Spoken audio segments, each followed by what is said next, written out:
Rani MBBS in Bangladesh. নিজেকে doctor হওয়ার স্বপ্ন পূরণ করতে চান? তাহলে বাংলাদেশের টপ মেডিকেল ইউনিভার্সিটিতে আপনার সাধ্যের মধ্যে ডাক্তারি পড়ার সেরা ঠিকানা মিশন MBBS। স্বপ্ন আপনার পূরণ করব আমরা।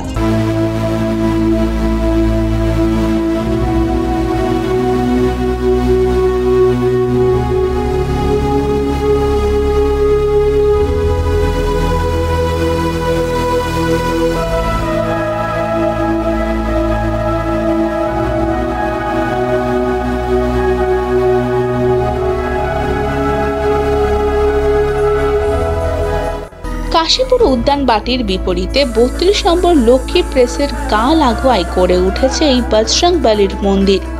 প্রতি বছরই সেখানে ধুমধাম করে পুজো হয়। হে দুঃখ ভঞ্জন মারুতি নন্দন सुन लो मेरी पुकार पवन सुत विनती बारंबार पवन सुत विनती बारंबार हे दुख भंजन मारुति नंदन सुन लो मेरी पुकार पवन सुत विनती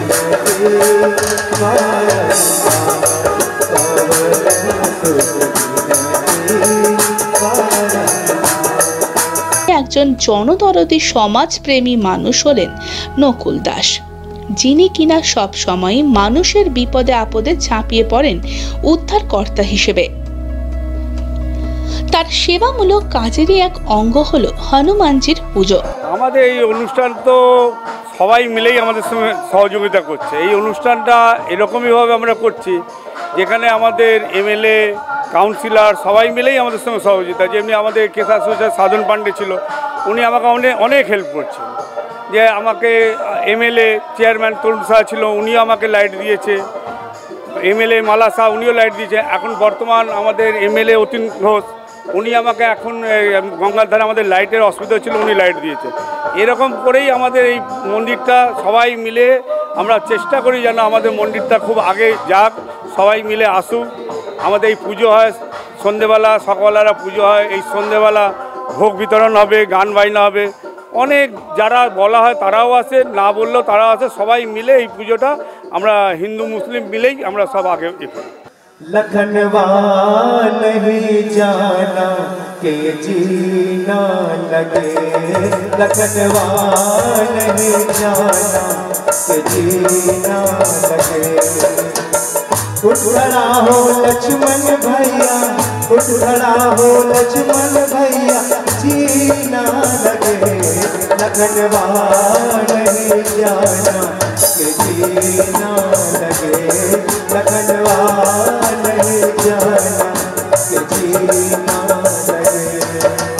আমাদের মন্দিরের 13 বছর হলো। হনুমান জয়ন্তী তো অনেক বছর ধরেই হচ্ছে, কিন্তু আমরা এই মন্দিরটা আগে ছোট মন্দির ছিল। এই ছোট মন্দিরকে 13 বছর আগে ছোট মন্দির দিয়ে আমরা একে বড় আকারে আমরা নিলাম। তার মধ্যে অনেক লোক আমাদের সঙ্গে ছিল। তার মধ্যে আমার বাবা স্বর্গীয় মণিপ্রসাদ সিং উদ্যোগ নিয়েছিলেন, উনি ছিলেন। মিশ্রাজি আছেন, রামাশ্রয় মিশ্রা, নকুলদা, আনোয়ার খান, অনেক লোক ছিল যে মন্দিরটাকে আমরা স্থাপিত করলাম, বড় আকারে করলাম।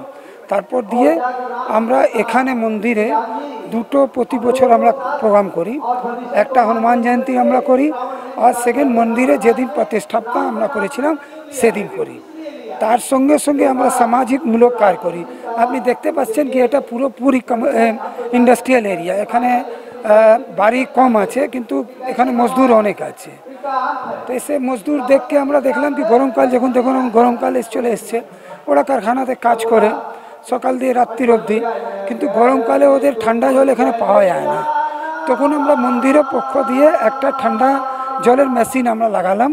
সে মেশিন দিয়ে ঠান্ডা জল আমাদের এখানকার যে লেবাররা আছে ওরা এসে ওই জলটা নিয়ে গিয়ে খায়। এই করতে করতে সৌজন্যমূলক কাজ কি যখন করোনা হয়েছিল তো দেখলেন কি সব জায়গাতে কাজ বন্ধ হয়ে গেছিল। এখানকার কিছু লেবাররা এখানে ফেসে গেছিল, ওরা নিজের গ্রামে যেতে পারেনি। তাদেরকে আমরা এখানে লক্ষ্মী প্রেসে থেকে ওদের খাওয়া দাওয়া সব আমরা ব্যবস্থা আমরা শ্রীরাম ভক্ত হনুমান মন্দির দিয়ে আমরা করেছি। এদিন বজরংবলীর পুজোয় আরতি করে পুজোর শুভ সূচনা করেন মহারাজ। তিনিও এই মহান কর্মযজ্ঞে সামিল হয়ে আপ্লুত।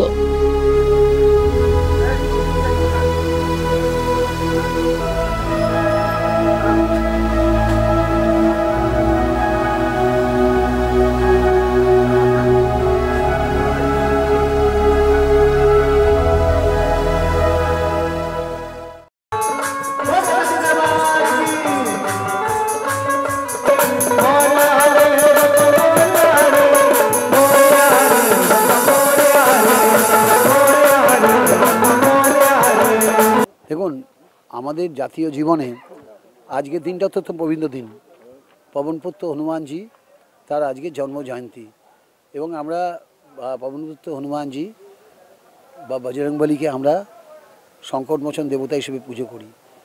আমাদের উনি এমন একজন ভক্ত, বিশ্বাস মানুষের যে শক্তি সেটা উনি প্রমাণ করেছিলেন রাম ভক্ত হনুমান হিসেবে, এবং সারা দুনিয়াতে এত বড় ভক্ত তার প্রমাণ নেই।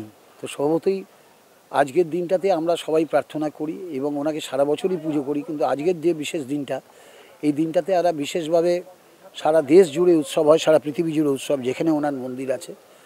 তো এখানে নকুল দাসজি এবং মুন্না সিং এরা সবাই মিলে এই উৎসবটাকে এখানকার সমস্ত মানুষদের নিয়ে, এখানকার সমস্ত ব্যবসায়ী, শ্রমিক, কর্মচারী সবাইকে নিয়ে এখানে সুন্দরভাবে উৎসবটা করেন। এবং গত মন্দিরেরটা পুনর্নির্মাণের পর যে প্রতিষ্ঠা দিবস বলে এসেছিলাম, তখন আমার কাছে একটা আবেদন করেছিলাম যে এইখানে প্রচুর মানুষ এই গঙ্গায় বিশেষ করে ছট উৎসবে আসেন, দীপাবলি দুর্গা উৎসবে আসেন। তো সবতেই এখানে একটা বিধায়ক প্রকল্প থেকে একটা আলো দেওয়ার ব্যবস্থা করা, ট্যাপ টু গঙ্গার ঘাট, এখান থেকে গঙ্গার ঘাট পর্যন্ত আলোর ব্যবস্থা করা আছে। আজকে প্রাথমিকভাবে একটা উদ্বোধন হলো, কিন্তু এরপরই গঙ্গার ঘাট পর্যন্ত লাইট লাগবে। ফলে এই জায়গাটায় মানুষের, যদিও এটা প্রাইভেট জায়গা, কিন্তু এখানে মানুষের প্রচুর মানুষ আসেন এই গঙ্গায় ধর্মচারণ করতে, ছট পুজো সমস্ত করে। ফলে এই আলোটা তাদের একটা সুনিশ্চিত নিরাপত্তা বোধ করে। অনেক সামাজিক কাজও তারা করেন, তার মধ্যে এই আলোটার কথা আপনি বললেন, আজকে নিজেও উদ্বোধন করলেন এই আলোর। আগামী দিনে আর কি কি পরিকল্পনা আছে? অ্যাকচুয়ালি এটা তো প্রাইভেট জায়গা, এখানে সরকারি টাকা খরচা করা খুব শক্ত। কিন্তু আমাদের আগের যিনি বিধায়ক ছিলেন, তিনি এখানে দুটো লাইট মন্দিরের সামনে করে দিয়েছিলেন, ফলে সেটা বিধায়ক প্রকল্প থেকে হয়েছিল। ফলে সেটাকে সামনে রেখেই আমরা এখানে টাকা দিতে পেরেছি, নাহলে প্রাইভেট ল্যান্ডে টাকা দেওয়া খুব শক্ত, সরকারি টাকা। তো যেহেতু আগের একটা উদাহরণ আছে, সেটাকে সামনে রেখে আমি টাকা অ্যালট করেছিলাম এবং সেই কাজটা হয়েছে। অতীনদা, এই যে হনুমান জয়ন্তী উৎসব, সেখানে কিন্তু আদালতের নির্দেশে প্যারা মিলিটারি নামাতে হলো, এই বিষয়টাকে কিভাবে দেখছে? দেখুন, এটা তো আমাদের পক্ষে খুব দুর্ভাগ্যজনক, কিন্তু হাজার হাজার বছর ধরেই হনুমান জয়ন্তী পালন হয়।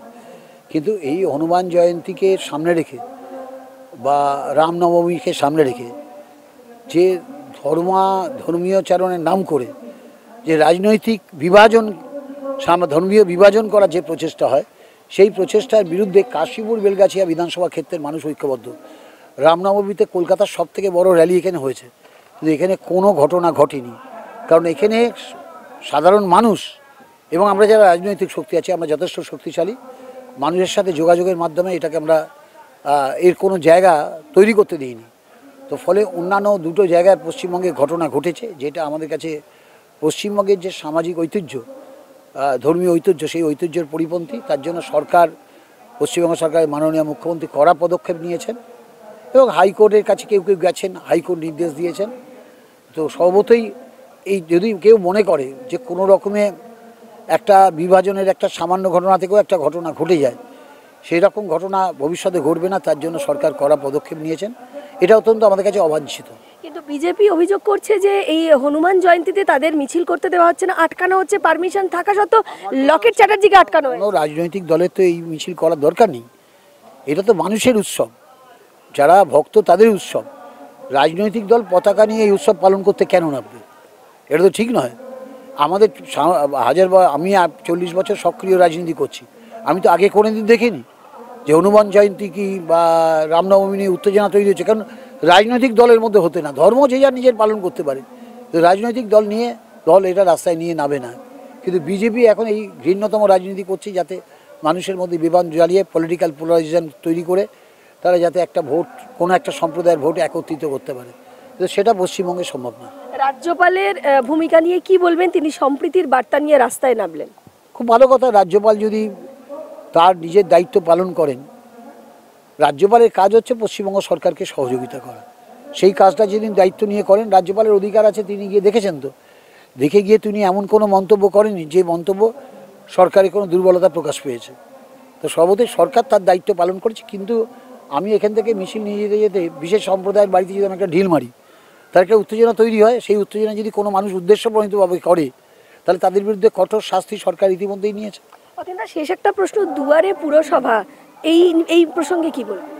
দেখুন, দুয়ারে পুরসভা নয়, দুয়ারে সরকার। পুরসভা নোডাল এজেন্সি হিসেবে তার দায়িত্ব পালন করছে। দুয়ারে সরকার অত্যন্ত জনপ্রিয় প্রকল্প। মানুষ তার পাড়ায় বসে তার আধার কার্ড থেকে শুরু করে, আধার কার্ড লিঙ্ক করা থেকে শুরু করে, রেশন কার্ড থেকে শুরু করে বিভিন্ন সরকারি পরিষেবার সুবিধা তারা পাচ্ছেন। তো সর্বতই দুয়ারে সরকার তো ইতিমধ্যেই ইউনেস্কো বলেছেন যে এটা একটা দারুণ উদ্যোগ, কেন্দ্রীয় সরকারও স্বীকার করেছেন। ফলে এটা যত বেশি মানুষের কাছে যাবে, তত মানুষ উপকৃত হবে। পুরসভা নিয়ে তো প্রচুর অভিযোগ উঠছে, তারপরে এই যে পরিষেবা আপনারা দেবেন, কি পরিকল্পনা? অভিযোগ হচ্ছে প্রচুর, মানে 60টা পুরসভা দুর্নীতি হয়েছে, এই অভিযোগ সামনে। যারা অভিযোগ করেছেন প্রমাণ করার দায়িত্ব তাদের, আর তদন্তকারী এজেন্সি আছে তারা করবেন।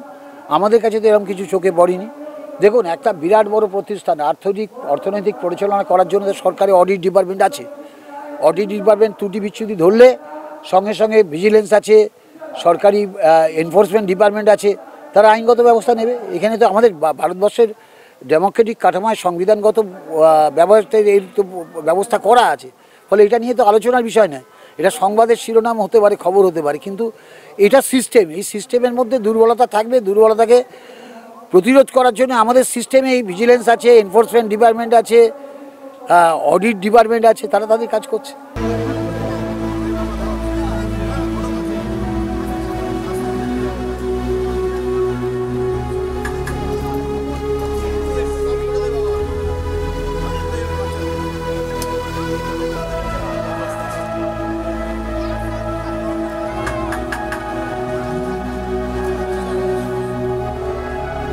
এটা তো আমাদের একটা পবিত্র স্থান। এই লক্ষ্মী জুট প্রেসে আমাদের এই নকুলে আর মণি সিংয়ের দৌলতে আমরা এখানে একটা মন্দির স্থাপনা করতে পারি, হনুমানজির মন্দির। সেই সময় আমাদের প্রাক্তন বিধায়ক তিনিও ফান্ড দিয়েছিলেন। এখন বর্তমান বিধায়কও আলোককরণ করার জন্য এসছেন, আজকেই তার উদ্বোধন হবে। হনুমান দৌলের বিশ্বের ইতিহাসে সবচেয়ে বড় ভক্ত, যিনি অসাধ্য সাধন করতে পারতেন। রামের জন্য সেতু বর্ধন করেছিলেন, লক্ষণের জন্য বিশালকরণ পর্বতমালাকে তুলে এনেছিলেন। এত বড় ভক্ত, ভগবানের জন্য তিনি নিজেকে উৎসর্গিত প্রাণ। সেই ভক্তের আজকে পুজো, নিশ্চিতভাবে আমরা সেই ভক্তের পুজো এসেছি। আজকে হনুমান জয়ন্তী, কিছুদিন আগে রামনবমী গেল, যে রামের কথা আপনি এক্ষুনি উত্থাপন করলেন, কি বলবেন? সেই রামনবমী ঘিরে কিন্তু অশান্তি হয়েছিল কিছুটা, কিভাবে দেখছে? বাস্তবে কেউ ইতিহাসটা জানে না। রামের চেয়ে ভক্তপ্রাণ মানুষ খুব কম আছে। রামচন্দ্র শেষ মুহূর্তে গিয়ে যুদ্ধ করেছিলেন সীতাকে ফিরিয়ে আনার জন্যে। তার আগে তিনি প্রত্যেকবার একের পর এক পর্যায়ে দূত পাঠিয়েছিলেন। প্রথমে গিয়েছিল আপনার কুম্ভকর্ণকে পর্যন্ত উনি ঘুম ভাঙিয়ে তাকে পাঠিয়েছিলেন যে সীতাকে ফিরিয়ে আনার জন্যে। সর্বশেষ হনুমান যাওয়ার পরও যখন রাবণ রাজি হয়নি, তখন যুদ্ধে গিয়েছিলেন। ফলে বুঝতে পারছেন যে রামের সহিষ্ণুতা কতখানি। নিজের পরিবারকে ফিরিয়ে আনার জন্য সব রকমের আকুতি করেছিলেন, কিন্তু তা সত্ত্বেও রাবণ তার পরিবারকে মুক্ত করেনি। তাই রাম যুদ্ধ করার জন্য তখন অস্ত্র ধরেছিলেন সর্বশেষ।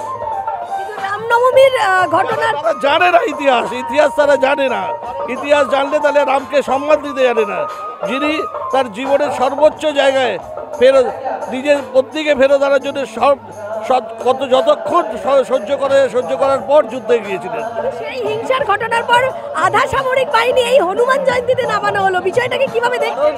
আমাদের কাছে এমন অবুঝ মানুষেরা আছে, তাদের কবে মৌতবুদ্ধি হবে জানি না। আমরা ঈশ্বরের কাছে প্রার্থনা করি তারা আগে ইতিহাস জানুক, তারপরে ময়দানে আসুক।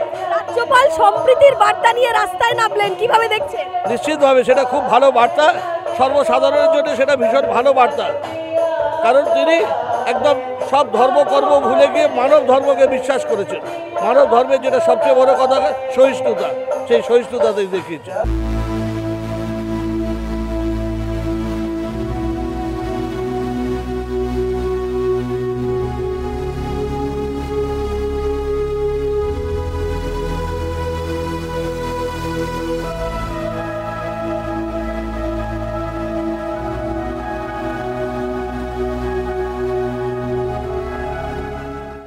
হাঁটুর ব্যথায় রিউমার্স নিন, হাঁটুর ব্যথাটা কমবে।